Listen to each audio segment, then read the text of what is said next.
Hi, I'm Claire Milliken and welcome to episode 156 of Art This Week. In this week's episode, Dallas-based artist Frances Bagley walks us through her studio.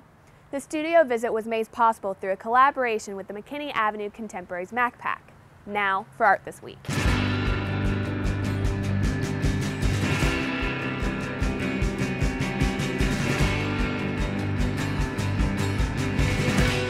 Before Frances walks us through her studio, we hear her discuss a very large untitled work which is now in progress. There's a piece out there that's in progress that we can talk about when we get out there, but it's it's lists that I have made over the last, I think it represents about 8 years. What's up right now is only about 3 years, but I'm going to finish those walls in front and complete at least 8 years worth.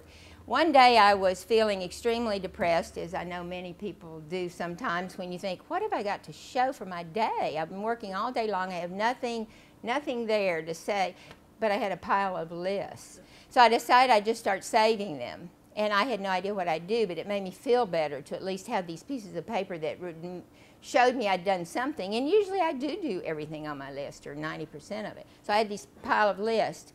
Well, 8 years later, I have bales of lists. And so I kept wondering what to do, and I thought, well, maybe what I'll do is glue them all on a piece of paper and cut them up and weave them, because I have done quite a bit of weaving of sculpture and stuff. And I still could do that, maybe. It's not ruled out.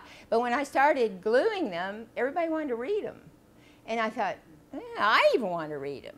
So it's almost like my life is plastered there before you, and his too, yeah. And everything we eat, everything I ever thought, you know, because I write down everything.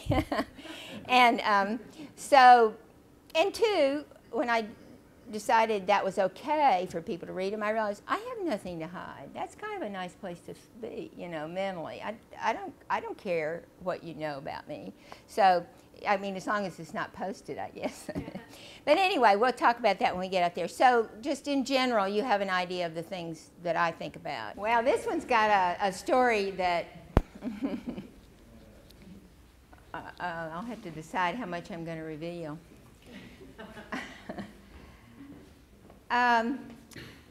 You know, again, talking about scale, I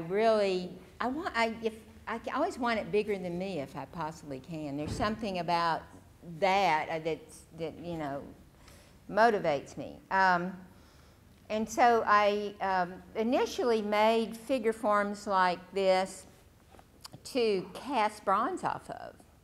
Catherine Bisharka has one. I made these large figures just as, not really molds, but as forms to then put wax or fabric or whatever around to get an open shape that was hollow inside. And as I began to cast less and less, because I used to cast a lot of bronze, I began looking at the figures that I had made and got interested in them beyond what, you know, as just a tool. So in this case, this one, it's got so many lives that, you know, so I decided it needed to be elevated and that it needed all this gooey stuff at the bottom. And it was initially an entirely different piece. It was a piece that was draped with pink velvet. I don't know how many of you know the series of works that I did when I used all this draping and fabric and so forth. And I actually called it the Age of Bronze. So it was much more elegant and really kind of, and it was all about the way the hips and the gesture of the body shone through the kind of drapey material. And I don't know that piece is gone, but I had it in a show in Oklahoma, and I'm really giving something away here, but I'll admit it. And they wrapped it up to send it back in these blankets. And I said, this is fantastic. If only I had done that, and now I claim it. It's mine. So I haven't taken the blankets off. I haven't taken the wrapping off. It's better than it was as far as I'm concerned. Years ago, I sent a tablecloth to Fishburne's to be cleaned, and it came back wrapped up so beautifully that I just hung it on the wall. I mean, sometimes it's just fantastic what somebody else will do, and you know it's good. So I've given something away I've never told anybody before. This piece is another piece that somebody else changed for me. So I call it Oklahoma. It's kind of got a football player in this. Yeah, well, and it's a very androgynous. I mean, it's almost more male than female, and most of my work is more female. Yeah, it does. What I like are things that that confuse me, and that's part of what you were talking about. I always want, I don't. I appreciate work most when I'm not sure I can accept it. And so, because I'm always wanting to push myself, push my own boundaries, and even now talking about that, I just couldn't take that off. I could not make myself take that off. So anyway, is that okay? I was out of the room, but I hear you tell that story. Finally, you swore me to secrecy. I finally admitted it. Well, I couldn't lie to you. I love it. I'm the same way. So for a long time, I worked with, like I said, forms that then I deliberately took cloth and let, the form be obscured by the cloth, but still there. And then I began working on a series where I would impregnate the cloth with epoxy resin, and then I could make it hard again like I did with bronze, but and hollow. So anyway, I did some Afghans and some various other material, blankets and things in that resin. And so under that is a form that has been made with resin, but I've just laid that Afghan over it.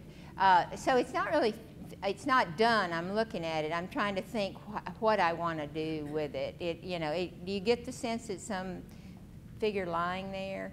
Yes, it looks like the headless homeless. Yeah, headless homeless. To me, it's a very emotional piece, just as it is. Is it? Yeah, because sometimes you can't see things. When I do work on the wall primarily, and sometimes even in sculpture, I'll photograph it so I can look at it. I'll try to objectify it so I can see it, because when it's really there and you're working on it, sometimes I can't really look at it in an objective way at all. So I haven't been able to be objective about this yet. So yeah. Although I didn't make the Afghan, I go to the thrift store, as you can imagine. Yeah, I'm very interested in the material, not just being a vehicle, right, but being part of the information. Right. Exactly. Yeah. And so, but you'd think I'd find one that kept doing it, but like I say, I stay with things for a while, but it seems like it can't stay forever. We want to thank Frances for the studio visit. More information on her can be found at francesbagley.com. We also want to thank the McKinney Avenue Contemporaries MacPack for allowing us to join on the studio visit. More information on the MacPack can be found at the-mac.org. That's it for Art This Week. Thanks for watching.